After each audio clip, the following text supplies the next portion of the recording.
bon, par exemple, on n'a pas abordé la question juive. Alors, les Juifs, ils ont un rôle à jouer comment vous voyez leur avenir aux Juifs dans ce monde du 21e siècle et ensuite, vous dites qu'ils sont, ils sont très anciens, ils ont une présence. Est-ce qu'à votre avis, mais c'est simplement votre avis, ça engage que vous, hein, est-ce que euh, est-ce qu'ils ont un rôle à jouer? Ah, pour moi, oui. Mais quel genre de rôle, à votre avis? Alors là, ça dépend de leur taux vibratoire, s'ils sont dans les bonnes énergies ou les mauvaises. C'est Oui. ça dépend de chacun. Ah bon? Ah bon. Bah, ça dépend de ce que vous avez vécu. Si vous avez été trop dans la matière, trop dans l'argent, vu qu'on est dans la 5e dimension et qu'on va dépasser l'argent, ça pour moi ça dépend de chaque personne. Et pour moi ils ont un rôle à jouer. Les juifs, les asiatiques, les blancs, Jésus, il y a tout le temps Jésus et Bouddha qui revient, tout le temps. Sur le plan vibratoire, en énergie, vous avez tout le temps les énergies de Jésus et de Bouddha qui reviennent. Qui reviennent comment ça, on sait? En vibration Ah oui? pour sauver la terre. Jésus, Bouddha, mais c'est le même de toute façon. Oui. Mais sauver la Terre de quoi?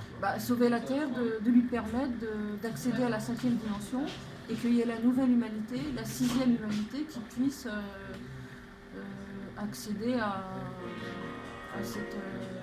l'ère du Verseau, à ces 2000 ans de l'ère du Verseau. Oui, parce que alors justement, oui. Donc il y a une sorte de programmation. Tous les 2000 ans, il y a une nouvelle ère, c'est ça? Tous les 2000 ans, il y a une nouvelle ère.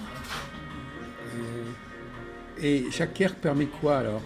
Chaque ère permet d'accéder à un nouveau plan. Ouais.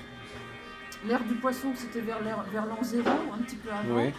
Et là, on est dans la fin du poisson et le début du Verseau. Mmh. C'est pour ça que c'est tellement difficile sur la Terre. C'est qu'on vit deux choses en même temps, la fin de quelque chose et le début d'autre chose. C'est pour ça que vous avez deux énergies totalement, antinomiques, des bonnes énergies vibratoires liées à Jésus et à Bouddha, je simplifie, hein, et des énergies très très négatives qui ne peuvent plus cohabiter. C'est comme si les cellules, chaque cellule est une pensée âme, et c'est comme si les cellules se parlaient entre elles. Ah, je veux plus te voir, c'est plus possible. Et chaque cellule se parle, quand on se parle, en vérité, nos cellules se parlent entre eux.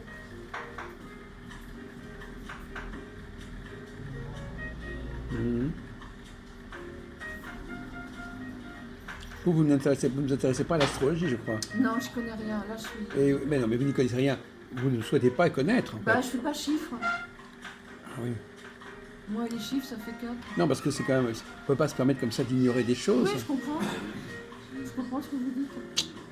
Oui. Je comprends un tout petit peu. Hein. Je suis en. Vraiment, l'astrologie élaborée, elle est très très simple. Hein. Vous savez compter un petit peu quand même. Oui. Si par exemple 16 plus 17, 16 plus 18, ça fait combien? 16 plus 18. 2 pintes, s'il te plaît. Est-ce que vous faites un peu de calcul mental? Alors, 18, 18 et 28, 34 Hein? 34. Oui. 56 moins 45. Non mais, parce que c'est quand même pas compliqué, il faut quand même savoir compter, ajouter, voilà, c'est ça. Bon. Moi, c'est ce que je demande comme connaissance. Si par exemple, je ne vais pas être discret, mais par exemple, je vous dis, à 30 ans, vous avez fait telle chose, pour que vous sachiez en quelle année c'était. En 95. Voilà. Donc encore. Voilà. Alors on pourrait peut-être appliquer ma méthode à votre cas. On va voir ça.